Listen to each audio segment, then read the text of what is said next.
श्री महागणाधिपतये नमः। श्री गुरुभ्यो नमः। ओम श्री शुभंकर्ये नमः।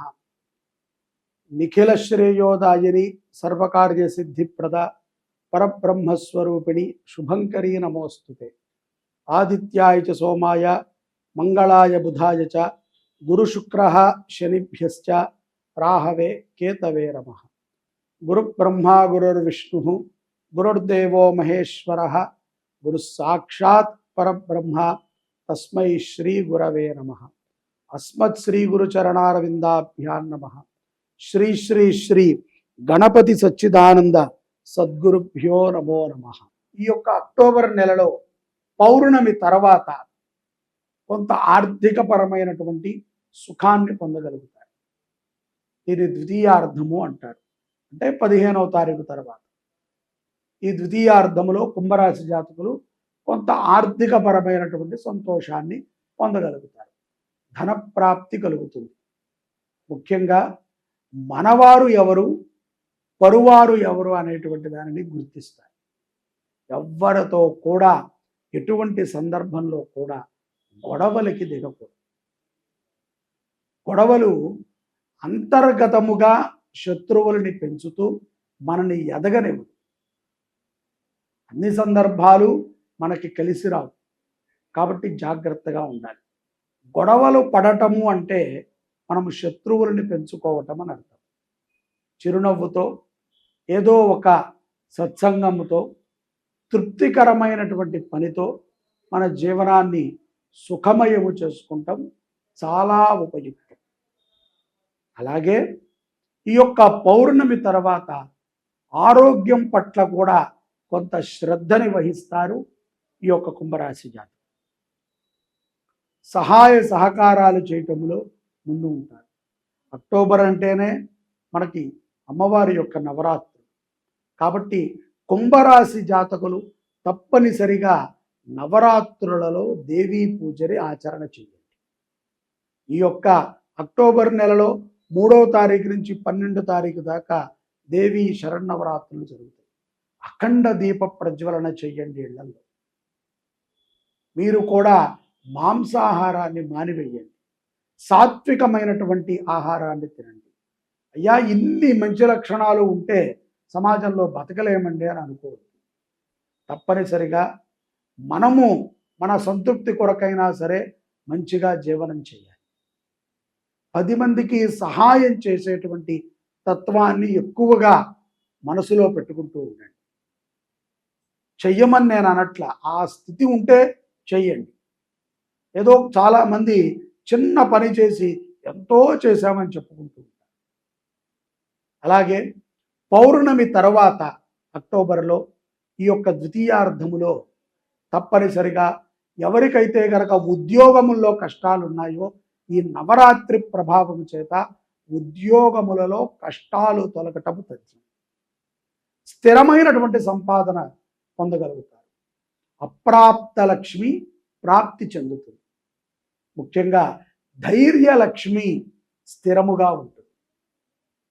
సంతాన విషయంలో కానీ గృహ నిర్మాణ విషయంలో కానీ ఏదైనా దీర్ఘకాలిక సమస్యల నుంచి బయటపడాలి అంటే అమ్మని ఆరాధన చేయాలి.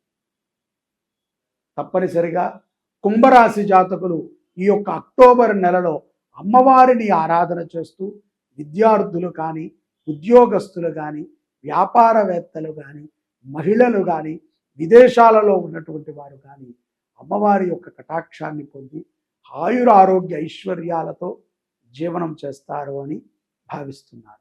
నిజంగా చండీ సప్తశతి యాగాలు చేసే వాళ్ళకి తెలుస్తుంది. మన ఇళ్లలో మనం చేసుకోవాలన్నా ఒక చండీ హోమం మినిమంలో మినిమం ఎంత లేదన్నా సరే ఒక 15,000 నుంచి 20,000 ఖర్చు అవుతుంది. ఇంకా తక్కువ అంటే 10,000 ఖర్చు అవుతుంది. లేదు కొంత వైభవంగా చుట్టుపక్కల వాళ్ళందరినీ పిలిచి నలుగురు పండితులతో చేసుకోవాలి అనుకుంటే 50,000 కదండి. ఒక పారాయణ ఒక హోమం. 9 పారాయణలు చేయాలంటే చాలా తీసుకుంటారు. ఈ శరన్నవరాత్రి శరత్కాలే మహాపూజలు కొన్ని ఉంటాయి తెలుసు కదా, మహాపూజలు అంటూ ఉంటారు. అటువంటి పూజా ఫలితాన్ని శరత్కాలంలో ఇస్తారు. కాబట్టి ఆశ్వీజ మాసంలో శరదృతువు వార్షికం అంటే సంవత్సరానికి ఒకసారి వచ్చేది. ఈ సంవత్సర కాలంలో ఈ 9 రోజులు శతచండీ యాగంలో ఎవరమైనా సరే చక్కగా సంప్రదించి పాల్గొంటే వాళ్ళ గోత్రనామాలను ముందుగా నమోదు చేసుకుంటాం. ఎందుకంటే ఎక్కువ మందిని పెంచుకునే అవకాశం కూడా లేదు. ఎందుకంటే చేయించాలిగా, వాళ్ళు అక్కడికి వచ్చినప్పుడు మనం కూర్చోబెట్టి చేయించాలి. ఏదో జరిగిపోయిందండి అని అనలేము. అమ్మవారితో నేను ఇంత చెప్పినాక నేను ఆడుకోకూడదు, ఇంత చెప్పాక వాళ్ళు కూడా ఆకతాయితనంగా పాల్గొకూడదు. సో దాని శక్తి రెండు పక్కలా ఉంటుంది. నాకు ఆ భయం ఉండాలి, చేసుకునే వాళ్ళకి ఆ భక్తి ఉండాలి. అలాంటప్పుడే యాగం యొక్క ఫలితము వాళ్ళకు అందుతుంది.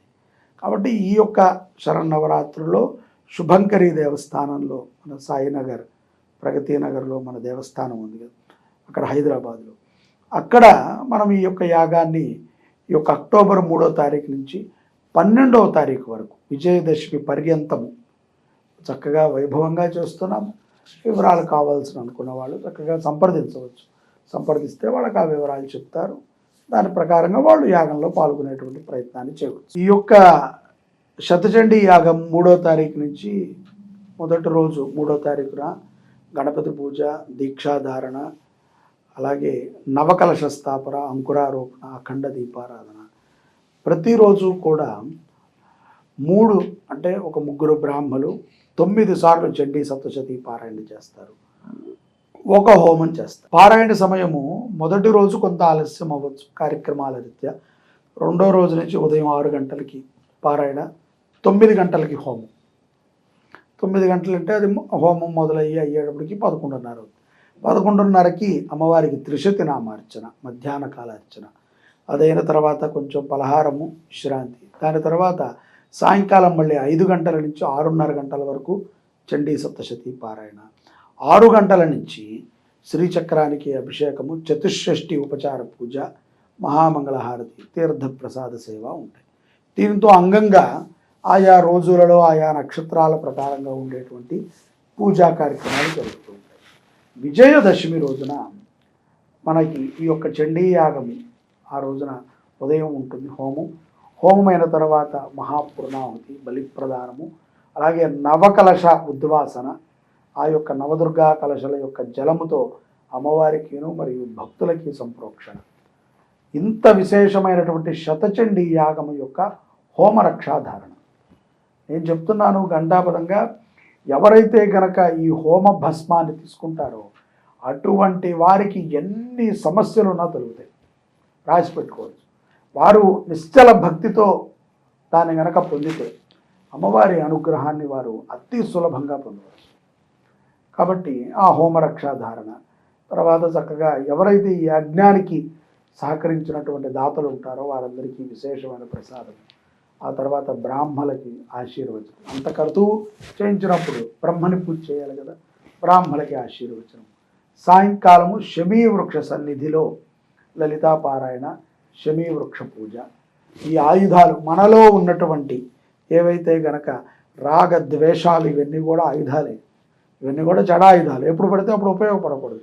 కామక్రోధ మదమాత్సల్యాలు ఇవన్నీ కూడా ఆయుధాలే. ఈ ఆయుధాలన్నిటినీ కూడా అనవసరంగా మనం ప్రదర్శించకుండా ఆ యొక్క శమీ వృక్ష సన్నిధిలో విడిచిపెట్టి ఉండాలి. రాగద్వేషాలు ఉండాలి, కామక్రోధాలు ఉండాలి, కానీ అవి మితంగా ఉండాలి, అమితంగా ఉండకూడదు. సో మనకు తెలియకుండా ఒక్కొక్కసారి అమితంగా వెళ్ళిపోతూ ఉంటాయి. సో అటువంటి బుద్ధితత్వాలన్నిటి, చెడు తత్వాలని అమ్మవారి సన్నిధికి వదిలి ఆ అమ్మవారి దగ్గర నుంచి మంచి తత్వాన్ని తీసుకుని విజయాన్ని పొందవచ్చు. దాని విజయదశమితో ఈ యాగం పూర్తవుతుంది. 3వ తారీఖు నుంచి 12వ తారీఖు వరకు అక్టోబర్ ఈ కార్యక్రమాలు జరుగుతూ ఉంటాయి.